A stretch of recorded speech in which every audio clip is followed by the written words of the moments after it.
मित्रों नमस्कार। मित्रों, आपको पता है कि अब तक का जो मनुष्य सभ्यता का इतिहास है, ये संघर्षों का इतिहास रहा है। सदैव मनुष्य संघर्ष करता आया है। प्रारंभ में प्रागैतिहासिक काल में जब मनुष्य गुफाओं में रहता था तो उसका संघर्ष प्रकृति से था और उस प्रकृति से लड़ते लड़ते वो कई चीज़ें सीखा और सभ्यता की सीढ़ी भी चढ़ता चला गया। सभ्यता की सीढ़ी चढ़ते चढ़ते आज वो इतना सभ्य हो गया है कि उसे बस अपने ही हक हकूक और अपने परिवार, अपने लोगों के लिए ही वो सोच रहा है, दूसरे किसी भी प्राणी के लिए वो नहीं सोच रहा है। जबकि ये पूरा जो संसार है ये सिर्फ मनुष्य प्रजाति के लिए ही नहीं है। ये संसार पशु पक्षी सबके लिए है। आप देखिए कि जो ये युद्ध होते हैं इसमें सिर्फ मनुष्य ही थोड़ी हताहत होता है, पूरा इन्वायरमेंट डैमेज होता है, पूरी प्रकृति डैमेज होती है, अनगिनत पशु पक्षी मारे जाते हैं। ठीक है। और आप ये देखिए कि अब तक का जो इतिहास है मनुष्यों का, लड़ाई झगड़ों का, वो जर जोरू जमीन के लिए है। आप देखिए किस तरह से हमारे महाभारत काल में जब पांडवों ने अपने भाई कौरवों से अपनी हक की जमीन मांगी थी, तब धृतराष्ट्र दुर्योधन ने कहा था कि हम आपको 1 इंच जमीन नहीं देंगे। तो 1 इंच जमीन नहीं देने के कारण उतना बड़ा युद्ध महाभारत का हुआ जिसमें हजारों लाखों लोग मारे गए। और क्या वो युद्ध में हाथी घोड़े नहीं मारे गए होंगे? सब मारे गए होंगे। हाथी घोड़े मनुष्य सब मारे गए होंगे। और 2 भाई परिवारों के बीच वो युद्ध हुआ। तो इस प्रकार अब तक अनेकों युद्ध हुए हैं जिसमें जर जोरू जमीन का मुद्दा प्रथम रहा है। और संसार के जो ये झगड़े हैं, कलह हैं, अशांति है, इसके ये जो कारण बनते हैं तीनों, ये लगभग हर जगह है। आज जियोपॉलिटिक्स, भू राजनीतिक में जो ये शक्ति संतुलन की जो लड़ाई है, ये भी लगभग इसी प्रकार से है। मैं अपनी परिभाषा में इसको समझाना चाहूँगा। जर का मतलब है अपने लिए संसाधनों की लूट और प्रतिबंधों का खेल, और जोरू के रूप में यह राष्ट्रीय सम्मान और वैचारिक कट्टरता और अस्तित्व की रक्षा की लड़ाई। और जमीन के रूप में तो आप जानते ही हैं, जमीन के रूप में यह मध्य पूर्व के नक्शे में अपना दबदबा कायम करने का संघर्ष है। तो जहाँ तक अंतर्राष्ट्रीय राजनीति में जर का अर्थ केवल मुद्रा ही नहीं रह जाता, बल्कि रणनीतिक संसाधन और आर्थिक प्रभुत्व भी होता है। ईरान ने अपनी तेल अर्थव्यवस्था को बचाए रखना, उस पर लगे अमेरिकी प्रतिबंधों को हटाना जीवन मरण का प्रश्न है। अमेरिका इस क्षेत्र में अपनी सर्वोच्चता को बनाए रखने के लिए डॉलर और वित्तीय प्रतिबंधों का उपयोग हथियार के रूप में करता है, ताकि ईरान की आर्थिक क्षमता को सीमित किया जा सके। तीनों देशों के बीच यह होड़ है कि मध्य पूर्व के संसाधनों और व्यापारिक मार्गों जैसे हॉर्मुज जलडमरू पर किसका नियंत्रण या प्रभाव अधिक होगा। इजराइल के लिए यह लड़ाई अपनी सुरक्षा और अस्तित्व की है। वह ईरान समर्थित समूहों जैसे हिजबुल्ला, हमास को अपने अस्तित्व के लिए सबसे बड़ा खतरा मानता है। ईरान की इस्लामिक क्रांति की नींव ही पश्चिम विरोध और क्षेत्रीय प्रतिरोध पर टिकी है। ईरान के लिए अपनी इस वैचारिक पहचान को बचाए रखना अपने सम्मान और प्रभाव को बनाए रखने जैसा है।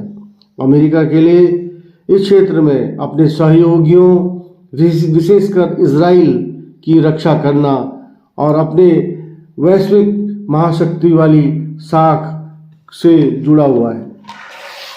मध्य पूर्व की जमीन पर किसका नियंत्रण होगा, इजराइल का या ईरान का? के प्रॉक्सी नेटवर्क का यह संघर्ष लेबनान, सीरिया, यमन और गाजा की जमीनी हकीकत को बदल रहा है। ईरान अपनी सैन्य पहुंच को भूमध्य सागर तक फैलाना चाहता है, जबकि इजराइल अपनी सीमाओं को सुरक्षित करने के लिए ईरान की बढ़ती सैन्य मौजूदगी को बफर जोन के जरिए रोकना चाहता है। अमेरिका इस पूरी जो लड़ाई है उसमें हमेशा इजराइल का साथ देता है, क्योंकि उसकी भौगोलिक जो पट्टी है अमेरिका की, उस पर अपनी सैन्य उपस्थिति के माध्यम से रूस और चीन के बढ़ते प्रभाव को वो रोकना चाहता है। क्योंकि आपने को पता है कि अमेरिका के जो बेस कैंप हैं वो लगभग सब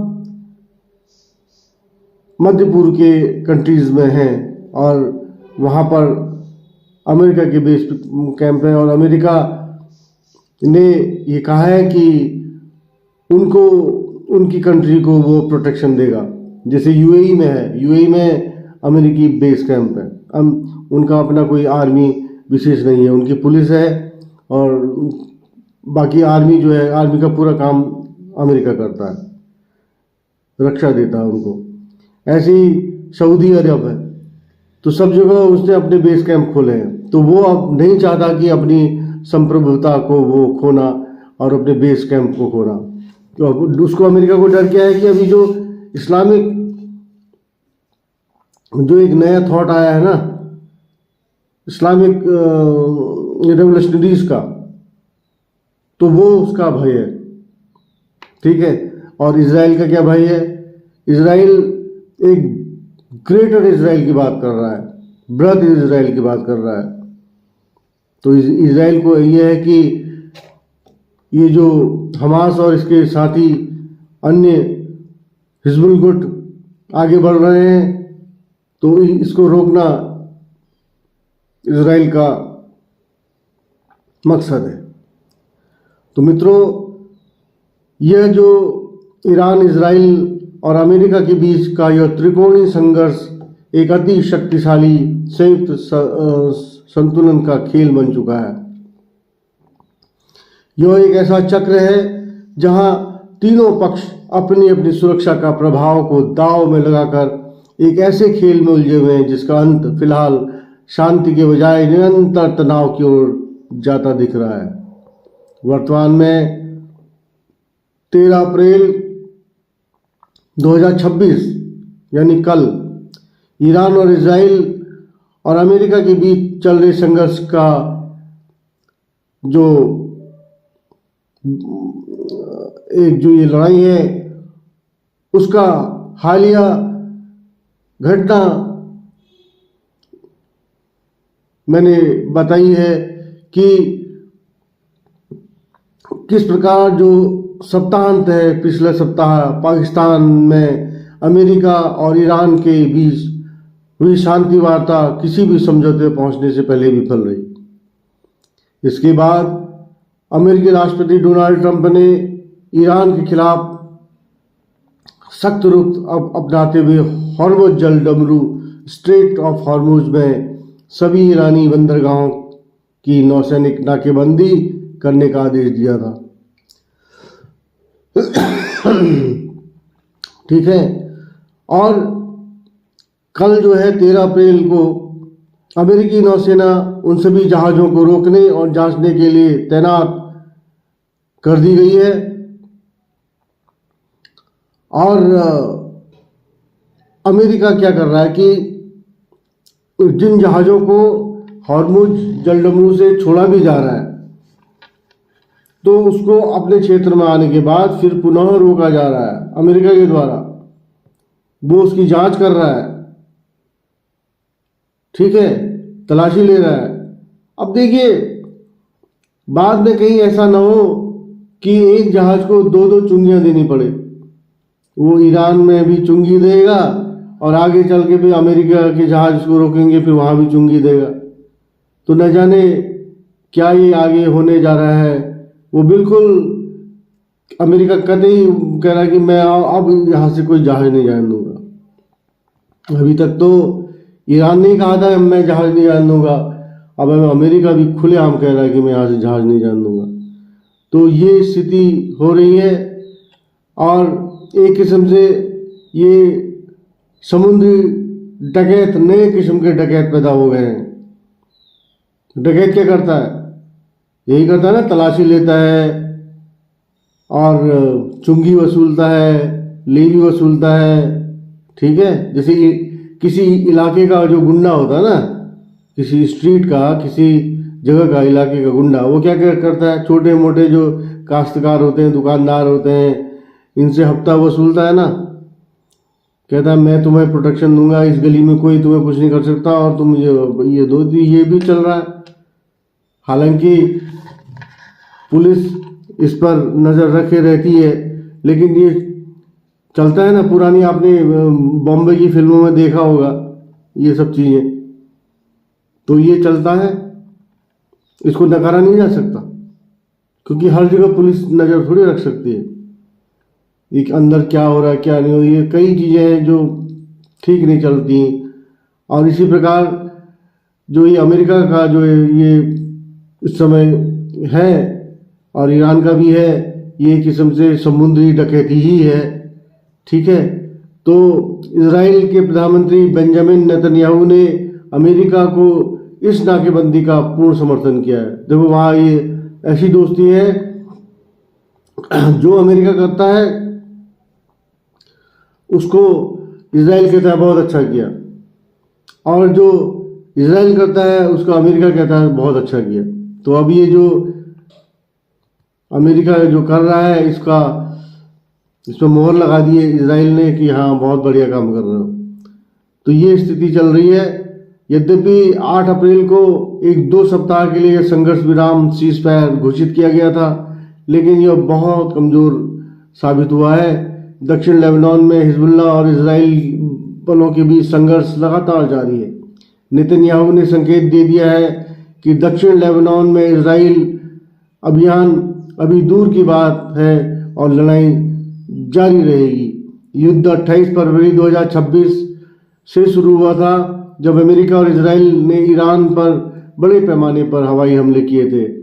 इन हमलों में ईरान के शीर्ष नेतृत्व अयातुल्ला अली खामेनेई को भारी नुकसान हुआ था। ईरान की अर्थव्यवस्था को सैकड़ों अरब डॉलर का नुकसान हुआ है। सैन्य बुनियादी ढांचा तबाह हो गया है। पूरे क्षेत्र में लाखों लोग विस्थापित हो गए। हॉर्मुज जलडमरू पर नियंत्रण की लड़ाई ने वैश्विक तेल आपूर्ति को बुरी तरह से बाधित कर दिया है, जिससे दुनिया भर के ईंधन की कीमतों में भारी उछाल आ गया है। इस समय स्थिति युद्ध विराम के बाद की विफलता जैसी है। यहाँ एक और अंतर्राष्ट्रीय समुदाय जैसे आसियान देश हैं शांति की अपील कर रहे हैं, वहीं दूसरी ओर अमेरिका और ईरान के बीच सैन्य तनाव ब्लॉकेड नई ऊंचाइयों पर है। इसराइल अपनी सुरक्षा लक्ष्यों विशेषकर लेबनान सीमा पर को पूरा करने के लिए अमेरिकी सैन्य समर्थन का लाभ उठा रहा है। ईरान इसराइल और अमेरिका के बीच चल रहे संघर्ष में न केवल इन देशों के सीमित है बल्कि इसके प्रभाव ने पूरी दुनिया की अर्थव्यवस्था को हिलाकर रख दिया है। इसे वैश्विक ऊर्जा संकट और आपूर्ति श्रृंखला सप्लाई चेन के टूटने में भी देखा जा रहा है। इस दुनिया का सबसे महत्वपूर्ण चेक पोस्ट जहां दुनिया का लगभग 20% तेल और भारी मात्रा प्राकृतिक गैस LNG गुजरती है, नाकेबंदी के कारण ऊर्जा की आपूर्ति बुरी तरह यहां प्रभावित हो गई है। संघर्ष के कारण ब्रेंट क्रूड ऑयल की कीमत $100 प्रति बैरल पर चली गई है। अब ये स्थिति हो गई है कि तेल की कीमतें आसमान छू रही है और भारत के लिए तो बहुत ही कष्टकारक ये हो रहा है कि भारत की अपार जनसंख्या है। पूरे विश्व में सबसे बड़ी जनसंख्या भारत की है। अब भारत अपने लोगों के लिए, अपनी इतनी अपार जनसंख्या के लिए जो ये तेल है और गैस है इसको कैसे पूर्ति करेगा, ये बहुत बड़ा संकट आन खड़ा हुआ है। और इस बीच देखा गया है कुछ शहरों में, नोएडा और कहीं फैक्ट्रियों में मजदूर भी आंदोलित हो गए हैं। उनकी डिमांड जो है वो कई किस्म की डिमांड उनकी हैं, वो भी आंदोलित हो चुके हैं। तो ये भी एक भीतर से खतरा पैदा हो रहा है कि ये भारत में क्या होगा, कैसा होगा, तो सब लोग चिंतित हैं। तो मित्रों, 1970 के दशक का जो ऊर्जा संकट था बिल्कुल वैसी जैसी स्थिति पहुंच गई, बल्कि 1970 के दशक से भी ज़्यादा खतरनाक स्थिति में इस समय है मामला। तो इसका सीधा असर डीजल, केरोसिन और विमान ईंधन जेट फ्यूल पर पड़ रहा है। परिवहन और एयरलाइंस उपयोग पर भारी बोझ पड़ रहा है। ये जो डीजल आधारित उद्योग हैं और पेट्रोल से चलने वाली गाड़ियों के उद्योग हैं, ठीक है, और शहर में जो टैक्सियाँ चलती हैं, है ना, ये सब प्रभावित हैं। और टिकटों के दाम बढ़ चुके हैं, उड़ानें कई रद्द करनी पड़ रही हैं। ऊर्जा की कीमत बढ़ने से पूरी दुनिया में वस्तुओं के उत्पादन और परिवहन की लागत बढ़ गई है, जिससे उपभोक्ताओं पर स्तर पर महंगाई, इन्फ्लेशन बहुत अधिक हो गया है। कई अर्थशास्त्री और यूरोपीय केंद्रीय बैंक चेतावनी दे रहे हैं कि हम स्टैगफ्लेशन की ओर बढ़ रहे हैं और ऐसी स्थिति जहां विकास की दर बिल्कुल शून्य, बहुत धीमी हो जाती है, तो वहां पहुंच चुके हैं। लेकिन महंगाई इतनी अधिक होती है कि फारस की खाड़ी के देश जो अपनी खाद्य जरूरतों का 80% आयात करते हैं, एक गंभीर खाद्य आपूर्ति आपातकाल का सामना कर रहे हैं। इस खाद्यान्न की वैश्विक कीमतों पर भी दबाव पड़ा है। समुद्री जहाज़ों के लिए जोखिम बढ़ गया है, जिससे उनका बैंक बीमा प्रीमियम, इंश्योरेंस प्रीमियम और माल ढुलाई का खर्च कई गुना बढ़ गया है। विश्व व्यापार संगठन WTO और अन्य वैश्विक संस्थाओं ने 2026 के लिए वैश्विक GDP विकास दर के पूर्वानुमानों को घटा दिया है। विशेष रूप से यूरोप और ऊर्जा आयात करने वाले एशियाई देशों जैसे भारत, जापान, दक्षिण कोरिया पर इसका प्रतिकूल प्रभाव पड़ रहा है। निवेशक अनिश्चितता के कारण शेयर बाजारों में भारी उतार चढ़ाव देख रहे हैं, जिससे वैश्विक निवेश का माहौल खराब हो गया है। संक्षेप में, यह संघर्ष केवल सैन्य शक्ति का प्रदर्शन ही नहीं, बल्कि यह विश्व अर्थव्यवस्था की रीढ़ ऊर्जा आपूर्ति पर सीधा हमला है। यदि यह स्थिति लंबे समय तक बनी रही तो यह दुनिया के अधिकांश विकसित और विकासशील देशों की आर्थिक मंदी रिसेशन की ओर धकेल सकता है। अमेरिका की नौसेना इस जलडमरू के मध्य से गुजरने वाले जहाज़ों की बोर्डिंग जहाज़ों पर चढ़कर जांच करना जो है, जो कार्रवाई है उसको कर रही है। यदि उन्हें कोई ऐसा जहाज़ मिलता है जो अमेरिकी प्रतिबंधों का उल्लंघन करके ईरान के साथ व्यापार कर रहा है, तो वे जहाज़ को जब्त कर सकते हैं, माल को जब्त कर सकते हैं, जहाज़ों को किसी अन्य बंदरगाह की ओर मोड़ने का आदेश दे सकते हैं। अमेरिका का कहना है कि ईरान अंतर्राष्ट्रीय सुरक्षा और क्षेत्रीय स्थिरता के लिए खतरा है, इसलिए वो अपनी राष्ट्रीय सुरक्षा कानूनों और संयुक्त राष्ट्र के प्रतिबंधों के ढांचे के तहत ऐसा कर रहा है। ईरान इसे सीधे तौर पर समुद्री डकैती कह रहा है और अंतर्राष्ट्रीय समुद्री कानून का उल्लंघन मानता है। चीन, रूस और कई अन्य देश इसे वैश्विक व्यापार मार्ग के सशस्त्र अधिकरण के रूप में देख रहे हैं। ट्रंप बेकाबू हो गए हैं। हॉर्मुज को अगर ब्लॉक किया तो वो जंग के हालात बन जाएंगे। फिर क्या होगा और कब तक चलेगा कोई नहीं जानता। ट्रंप चाहते हैं कि ईरान से चीन और भारत के टैंकरों का जाना बंद हो जाए और फिर दोनों देश ईरान पर दबाव डालें। ईरान इसका किस तरह से जवाब दे रहा है और ट्रंप ने पोप को क्या कह दिया है कि पोप का कहना है कि मैं ट्रंप से नहीं डरता। तो स्थिति बड़ी विकट हो रही है दोस्तों। ये बड़ा अजीब स्थिति में पूरा विश्व फंस चुका है और आप ये मान के चलिए यदि तीसरा विश्व युद्ध होगा तो वो बहुत विनाशकारी होगा, बहुत विनाशकारी। तो अभी बैंकिंग व्यवस्थाएं भी चौपट होने वाली हैं, समझे। तो कई ऐसी स्थितियां आ रही हैं जो बिल्कुल भयावह स्थिति हो रही है दोस्तों। अब मैं आपको डरा नहीं रहा हूं, लेकिन मैं इतना जरूर कह रहा हूं कि ये स्थिति फिलहाल ठीक नहीं है और ये अंततः कहाँ जाएंगे, क्या होगा, ये सब प्रश्न अनुत्तरित हैं और हम ईश्वर से प्रार्थना करते हैं कि शीघ्र सभी लोगों को सद्बुद्धि आए और वो इसको सुलझाएं। ये तो अमेरिका की दादागिरी बहुत ज़्यादा हो चुकी है, ये ठीक नहीं है और रास्ता तो नहीं रुकना चाहिए, किसी का भी नहीं रुकना चाहिए। हम देखते हैं, हम आपस में हम व्यवहार में भी देखते हैं ना, हम जिस गली मोहल्लों में रहते हैं वहाँ यदि कोई हमारा रास्ता रोकता है तो हम क्या कहते हैं? कोई कहता है कि यार रास्ता रोकना अच्छी बात है?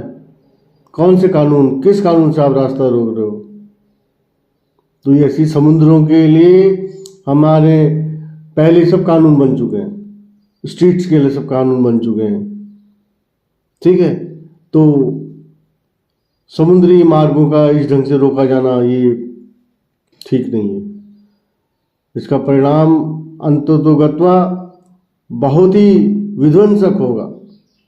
आप ये मत समझिए, आप जिस हिसाब से ये सोच रहे हैं ना कि चाइना और भारत इसको कूदे और हमें उस पर ईरान पर दबाव डाले, तो अभी हमारी फॉरेन पॉलिसी जो है, डिप्लोमेसी है, वो क्या निर्णय लेते हैं इस पर है। और आप हमको, हमारी कंट्री को जिस हिसाब से ये मजबूर कर रहे हो ना ट्रंप साहब, ये ठीक नहीं कर रहे हो। आपका जो ये अहंग है एक दिन टूट जाएगा और पूरी विश्व की जनता आपको कभी माफ नहीं करेगी। ट्रंप साहब कभी माफ नहीं करेगी। आपने पूरे विश्व को ऐसी जगह फंसा दिया है कि जहां से अब निकल पाना बहुत कठिन हो गया है। इसका दूरगामी प्रभाव पड़ने वाला है और आप देखिए ये स्थिति ठीक नहीं है। नमस्कार।